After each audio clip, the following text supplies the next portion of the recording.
dans cette modeste auberge où nous allons passer quelques temps ensemble. Posez-vous près du feu et nous allons pouvoir discuter un petit peu. Aujourd'hui, je vais vous parler principalement de cette auberge, l'auberge du Poney Kitus, bien connue de nombreux d'entre vous, qui a vu la formation de grandes compagnies, et de moins grandes également, et de compagnies absolument minables d'ailleurs. Donc aujourd'hui, je me présente, je suis Brenos, un mage dimensionnel, et parfois je fais un petit saut entre les dimensions pour vous ramener ce genre de choses. Une jolie petite gargouille bien mal détourée, soit dit en passant.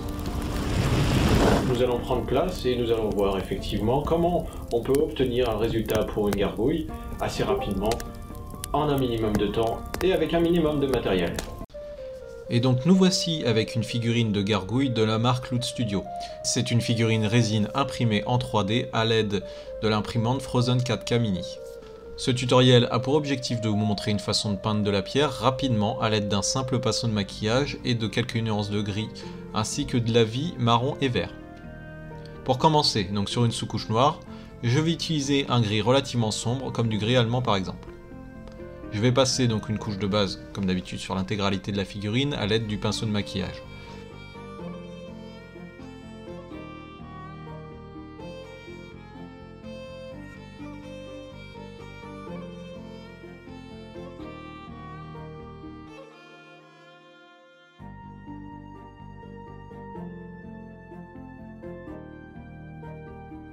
Et une fois que nous avons une couche de base solide, nous allons passer un éclairci avec du Cold Grey de chez Vallejo. Pour ce faire, donc je vais toujours utiliser mon pinceau de maquillage et je vais tapoter tout doucement sur les zones les plus exposées à la lumière.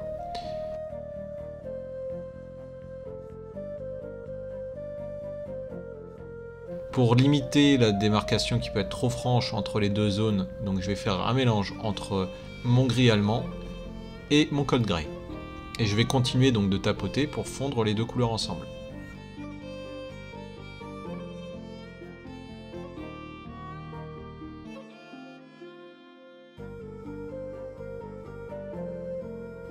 Avec du Blue Gray pâle et un pinceau bien usé, je vais éclaircir donc les parties où il y aura le plus de lumière.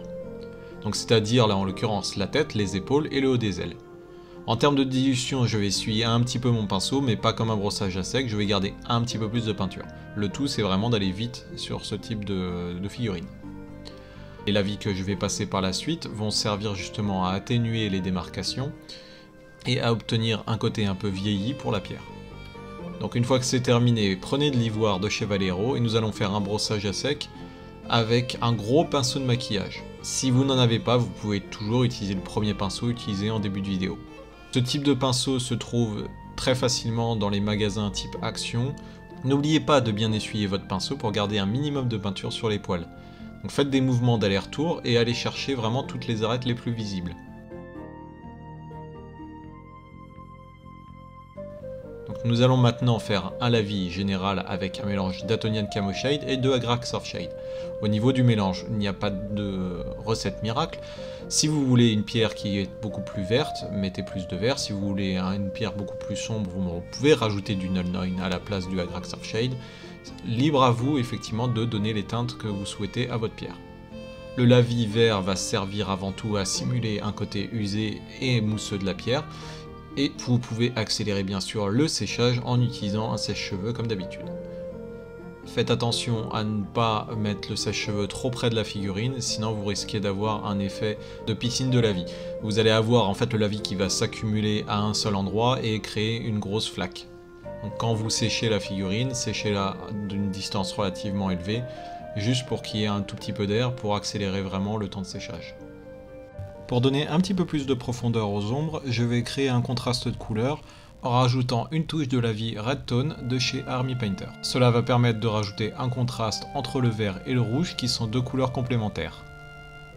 Une fois que c'est fait, donc une fois que le lavis est sec, faites de nouveau un brossage à sec avec de l'ivoire pur sur le haut de la figurine. Vous pouvez également rattraper un petit peu certains volumes si vous le souhaitez avec un pinceau classique au niveau des volumes qui vous paraissent les plus intéressants en faisant un dégradé rapide.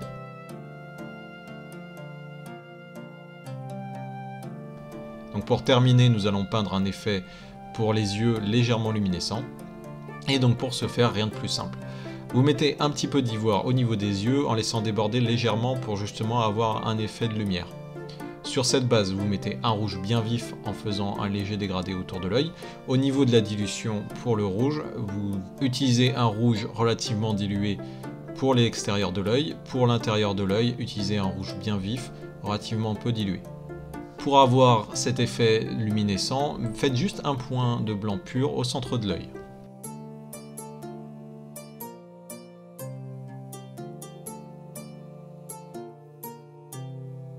Et donc voilà, cette vidéo est à présent terminée, en espérant donc que ce format plus court a pu vous plaire. Donc j'attends vos réactions en commentaire comme d'habitude. Partagez la vidéo, abonnez-vous si ce n'est pas déjà fait.